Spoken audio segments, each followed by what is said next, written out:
ನಗರದ ತಾಯಿ ಮತ್ತು ಮಕ್ಕಳ ಆಸ್ಪತ್ರೆಗೆ ಪಂಚಾಯಿತಿ ಮುಖ್ಯ ಕಾರ್ಯನಿರ್ವಾಹಕ ಅಧಿಕಾರಿ ಅಶ್ವಿನ್ ಸೋಮವಾರ ದಿಢೀರ್ ಭೇಟಿ ನೀಡಿ ಪರಿಶೀಲನೆಯನ್ನು ನಡೆಸಿದ್ದಾರೆ.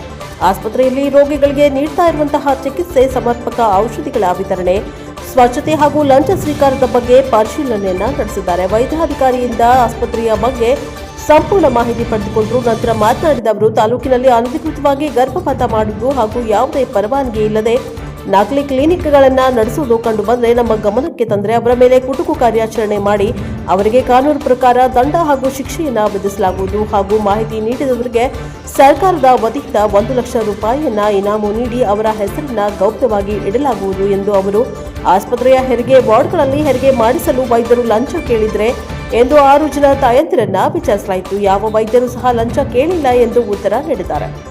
ಹಾಗೂ ಇತ್ತೀಚೆಗೆ ರಕ್ತದ ಬದಲು ಗೊಂದಲದಿಂದ ಬಾಣಂತಿ ಭಾಗ್ಯಮ್ಮ ಮೃತಪಟ್ಟಿದ್ರು. ಸರ್ಕಾರದ ಮಾನದಂಡಗಳನ್ನು ಮತ್ತು ತಾಲೂಕಿನಲ್ಲಿ ಬೇಕಾಗಿರುವ ರಕ್ತದ ಅವಶ್ಯಕತೆಯನ್ನು ಅನುಸರಿಸಿ ರಕ್ತದ ಬ್ಯಾಂಕ್ ಅನ್ನು ಪ್ರಾರಂಭಿಸುವ ಬಗ್ಗೆ ಸರ್ಕಾರದ ಮಟ್ಟದಲ್ಲಿ ಯೋಜನೆಯನ್ನ ಮಾಡಲಾಗುವುದು ಹಾಗೂ ಸಾರ್ವಜನಿಕ ಆಸ್ಪತ್ರೆ ಇನ್ನು ಕೆಲವೇ ತಿಂಗಳುಗಳಲ್ಲಿ ಪ್ರಾರಂಭವಾಗುತ್ತದೆ. ಆಗ ತಾಯಿ ಮತ್ತು ಮಕ್ಕಳ ಆಸ್ಪತ್ರೆಯ ಮೇಲಿರುವ ಒತ್ತಡ ಸಹ ಕಡಿಮೆಯಾಗುತ್ತದೆ ಎಂದು ತಿಳಿಸಿದರು. ಇದೇ ಸಂದರ್ಭದಲ್ಲಿ ತಾಲೂಕು ಪಂಚಾಯಿತಿ ಕಾರ್ಯನಿರ್ವಾಹಕ ಅಧಿಕಾರಿ ಜಿಕೆ ಹೊನ್ನಯ್ಯ, ತಾಯಿ ಮತ್ತು ಮಕ್ಕಳ ಆಸ್ಪತ್ರೆ ಆಡಳಿತ ವೈದ್ಯಾಧಿಕಾರಿ ಲಕ್ಷ್ಮೀಕಾಂತ್ ಮುಂತಾದವರು ಹಾಜರಿದ್ದರು. Bureau news, Dhananjaya, HP, Bellapura. ತಾಲೂಕು ಆಸ್ಪತ್ರೆ 100 ಬೆಡ್ ಸಪ್ರೇಟ್ ತಾಲೂಕು ಆಸ್ಪತ್ರೆ ಬರ್ತಾ ಇದೆ ಈಗ ಜನರಲ್ ಹಾಸ್ಪಿಟಲ್. ಅಲ್ಲಿಗೆ ಅದರೊಟ್ಟಿಗೆ ಈಗ ಒಂದು ನಮ್ಮ ರಾಷ್ಟ್ರೀಯ ಆರೋಗ್ಯ ಅಭಿಯಾನದ ಮಾರ್ಗದಲ್ಲಿ ಒಂದು BPHU ಅಂತ ಲ್ಯಾಬ್ರೇಟರಿ, ಎಲ್ಲ ಲ್ಯಾಬ್ರೇಟರಿಗಳು ಒಂದೇ ಕಡೆ ಇರಬೇಕು ಅನ್ನೋ ಥರ ಅಲ್ಲೊಂದು BPHU ಲ್ಯಾಬ್ಗೂ ಬರ್ತಾ ಇದೆ. ಹಾಗೆ ಅಲ್ಲಿ OT ಸಿಸ್ಟಮ್ ಬರ್ತಾ ಇದೆ, ICU ಫೆಸಿಲಿಟಿಗಳು ಬರ್ತಾ ಇದೆ. ಸೊ ಈಗ ಹಾಸ್ಪಿಟಲ್ ಇನಾಗ್ರೇಟ್ ಆದಮೇಲೆ ಈ ಆಸ್ಪತ್ರೆ ಮೇಲೆ ಅಧಿಕ ಒತ್ತಡ ಕಡಿಮೆ ಆಗುತ್ತೆ. ಸ್ವಲ್ಪ ಕ್ಲೀನ್ಲಿನೆಸ್, ಸ್ವಲ್ಪ ಹೈಜೀನ್ ಮೇಂಟೈನ್ ಮಾಡೋದಕ್ಕಾಗುತ್ತೆ. ಸ್ವಲ್ಪ ಕಂಜೆಸ್ಟೆಡ್ ಆಗಿದೆ. ಈಗ ನೀವು ನೋಡ್ಬೋದು, ಸ್ವಲ್ಪ ಜಾಸ್ತಿ ಕಂಜೆಸ್ಟೆಡ್ ಆಗಿದೆ. ಟೆಂಪ್ರರಿ ಒಂದು 2 ತಿಂಗಳಿಗೆ ಈ ಥರ ತೊಂದರೆಗಳಿರುತ್ತೆ. ಆಮೇಲೆ ಇದು ಚೆನ್ನಾಗಿ ನಡೆಯುತ್ತೆ, ವ್ಯವಸ್ಥೆ ನಾವು ಮಾಡ್ಬೋದು. Thank you.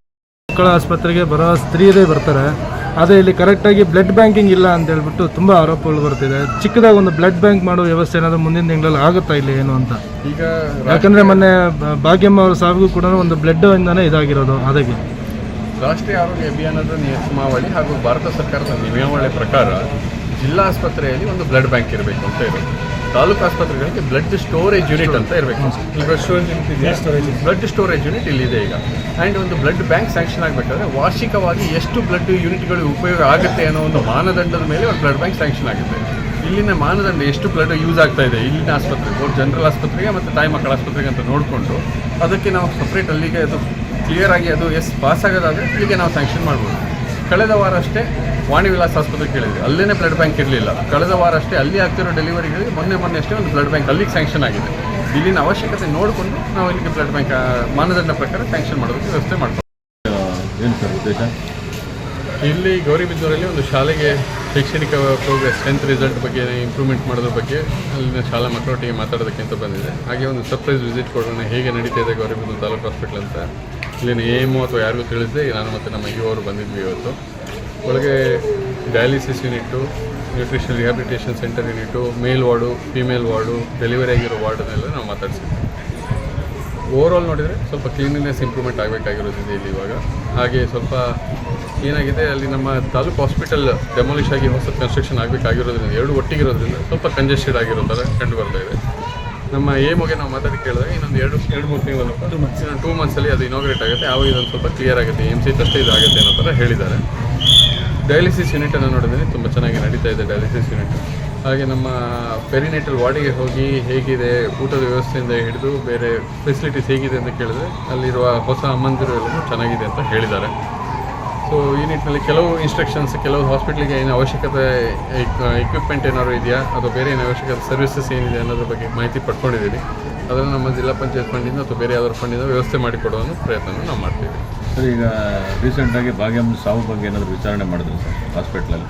ಭಾಗ್ಯಮ್ಮ ಅವರ ಸಾವು ಬಗ್ಗೆ ಪ್ರಿಲಿಮಿನರಿಯಾಗಿ ನಾನು ಅದನ್ನು ಇವಾಗ ಯಾಕೆ ಆಗಿದೆ, ಏನಾಗಿದೆ ಅಂತ ವಿಚಾರಿಸಿದಾಗ ನಮ್ಮ AM ಅವರು ಹೇಳಿದ್ದಾರೆ ಅಲ್ಲಿಗೆ ಪೋಸ್ಟ್ ಮಾರ್ಟಮ್ಗೆ ಕೆಲವು ವಿಸರ ಆರ್ಗನ್ಗಳನ್ನ ತೆಗೆದುಕೊಂಡು ಕೊಟ್ಟಿದ್ದಾರೆ ಅಂತ. ಆ್ಯಂಡ್ ಇದೇ 20ನೇ ತಾರೀಕು ನಮ್ಮ DC ಅವರ ಅಧ್ಯಕ್ಷತೆಯಲ್ಲಿ ಇದರ ಮಾರ್ಟಾಲಿಟಿ ಬಗ್ಗೆ ಡೀಟೇಲ್ ಡಿಸ್ಕಷನ್ ಆಗುತ್ತೆ.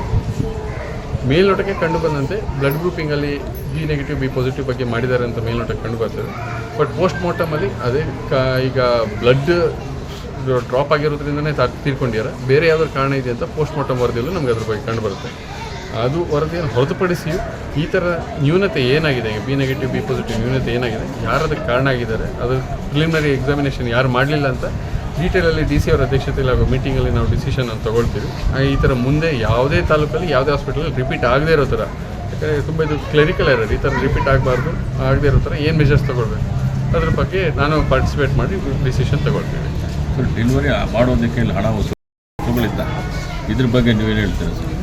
ಇದನ್ನು ನೀವು ಹೇಳೋ ಮುಂಚೆ ನನಗೂ ಇದು ಸರ್ವೇ ಸಾಮಾನ್ಯ ಕ್ವಶನ್ ಇರುತ್ತೆ ಅಂತ ನಾನೇನೇ ಇವರನ್ನೆಲ್ಲ ಹೊರಗಡೆ ಕಳಿಸ್ಕೊಂಡು 2 ಪೆರಿನೇಟಲ್ ವಾರ್ಡಿಗೆ ಹೋಗಿ ಕೇಳಿದೆ. ಅವ್ರಿಗೆ ಡೈರೆಕ್ಟಾಗಿ ಕೇಳಿದೆ, ಯಾರಾದರೂ ಒಂದು ನಯ ಪೈಸೆ ಇದ್ದರೆ ನಿಮಗೆ ಡೆಲಿವರಿ ಮಾಡಿದ ಮಗು ಕೊಡೋದಕ್ಕೆ ಅಥವಾ ಬೇರೆ ಯಾಕೆ ಕೊಟ್ಟರು ಅಂತ. ನನ್ನ ಹತ್ರ ಅವರು ಒಂದು 5-6 ಜನ ಯಾರು ನನಗೆ ಹೊಸ ಅಮ್ಮಂದಿರುತ್ತೆ ಅವರ ತಾಯಂದಿರ ಹತ್ರ ಮಾತಾಡಿದಾಗ ಯಾರು ದೊಡ್ಡ ಪೇನು ಕೊಟ್ಟಿಲ್ಲ ಸರ್, ಡೆಲಿವರಿ ಚೆನ್ನಾಗಿ ಮಾಡಿಕೊಟ್ಟಿದ್ದಾರೆ. ಆಪ್ರೇಷನ್ ಮಾಡೋದಕ್ಕೆ ಈಗ ಏನಾಗುತ್ತೆ, ಕೆಲವು ಕಡೆಗೆ ನಾನು ಕೇಳಿರೋ ಪಕ್ಕದಲ್ಲಿ ನಾರ್ಮಲ್ ಡೆಲಿವರಿಗೆ ದುಡ್ಡು ತೊಗೊಳ್ಳೋದು, ಬಟ್ ಸೆಕ್ಷನ್ ಆಪ್ರೇಷನ್ ಮಾಡಬೇಕಂದ್ರೆ ದುಡ್ಡು ತೊಗೊಳ್ತಾರೆ ಅನ್ನೋದೊಂದು ಕಂಪ್ಲೇಂಟ್ ಇತ್ತು. ಆ ಥರ ಏನಾದ್ರು ಆಪ್ರೇಷನ್ ಮಾಡೋದಕ್ಕೂ ದುಡ್ಡು ತೊಗೊಂಡಿದ್ದಾರೆ ಅಂತ ಕೇಳಿದ್ದಾರೆ. ನಾನು ಇಂಟ್ರ್ಯಾಕ್ಟ್ ಮಾಡಿದವ್ರ ಹತ್ರ ಇಲ್ಲಿರೋ 6 ಜನ ಯಾರು ಸಿಕ್ಕಿರು ಅವ್ರು ಯಾರು ಏನು ದುಡ್ಡು ಕೊಟ್ಟಿಲ್ಲ ಅನ್ನೋದ್ರ ಬಗ್ಗೆ ಹೇಳಿದ್ದಾರೆ. ಇಂಡಿವಿಜುವಲ್ ಆಗಿ ಇದ್ರ ಬಗ್ಗೆ ತಮಗೆ ಯಾವುದೇ ನಮ್ಮ ಸರ್ಜನ್ ಇರ್ಬೋದು, ಯಾವುದೇ OBG ಡಾಕ್ಟರ್ ಇರ್ಬೋದು ಅಥವಾ ಬೇರೆ ಯಾವುದೇ ಡಾಕ್ಟರ್ ಏನಾದ್ರು ದುಡ್ಡು ತೊಗೊಂಡಿದ್ದಾರೆ ಅನ್ನೋದು ಏನಾದ್ರು ಕಂಪ್ಲೇಂಟ್ ಅದ್ರ ಬಗ್ಗೆ ಏನೋ ಮಾಹಿತಿ ಬಂದರೆ ನಮ್ಮ ಗಮನಕ್ಕೆ ತಾನೇ ನಾವು ನಿರ್ದಾಕ್ಷಿಣ್ಯ ಇಲ್ಲದೆ ಅವ್ರ ಮೇಲೆ ಕ್ರಮ ಕೈಗೊಳ್ತೀವಿ.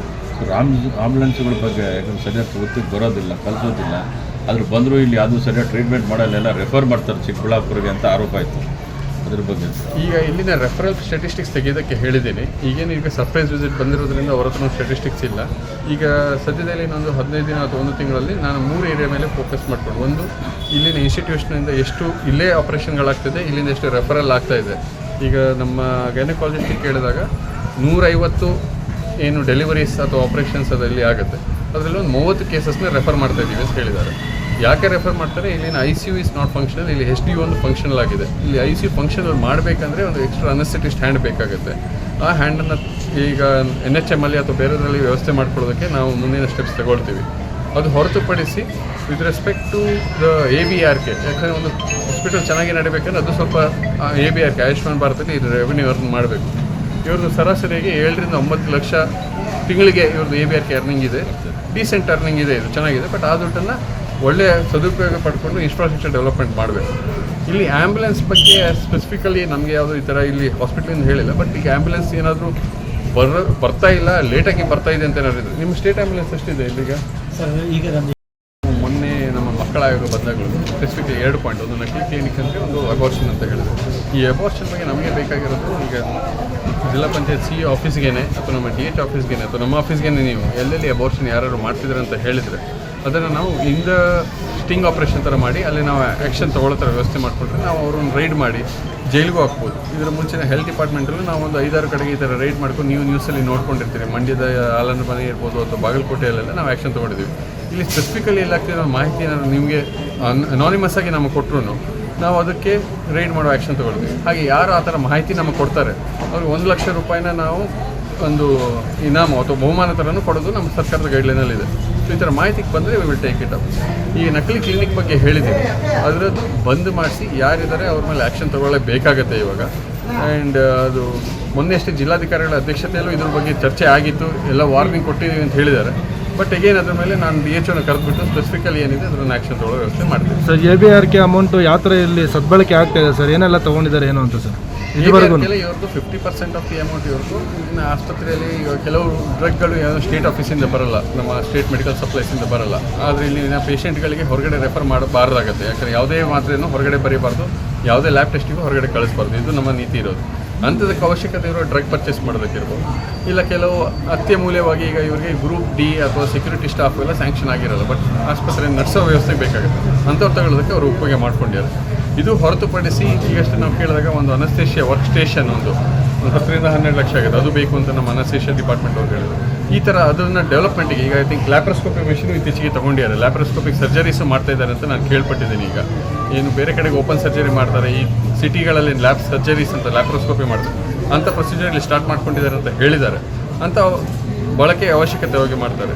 ಸೊ ಅದಕ್ಕೆ ನಾನು ನಮ್ಮ ಹೋಗಿ ಇವಾಗ ಏನು ಹೇಳ್ತೀನಿ, ಪ್ರತಿ ವಾರ ಕಡ್ಡಾಯವಾಗಿ ಎಲ್ಲ ಡಾಕ್ಟರ್ಗಳನ್ನ ಹಿಡ್ಕೊಂಡು, ಫಿಸಿಷಿಯನ್ ಇರ್ಬೋದು, ಪೀಡಿಯಾಟ್ರಿಷಿಯನ್ ಇರ್ಬೋದು, ಅನಸ್ತೇಷಿಯನ್, ಅವ್ರಿಗೆ ಏನೇನು ಬೇಕು ಅವ್ರ ಸರ್ವಿಸಸ್ ಕೊಡೋದಕ್ಕೆ, ಬೆಟರ್ ಸರ್ವಿಸಸ್ ಕೊಡೋಕ್ಕೆ ಅವ್ರನ್ನೆಲ್ಲ ಕರೆದು ಮೀಟಿಂಗ್ ಮಾಡಿ, ಹಾಗೆ ನಮ್ಮ ಫಾರ್ಮಸಿ ಮತ್ತು ಲ್ಯಾಬ್ ಟೆಕ್ನಿಷಿಯನ್ ಕರೆದು ಮೀಟಿಂಗ್ ಮಾಡ್ಕೊಂಡು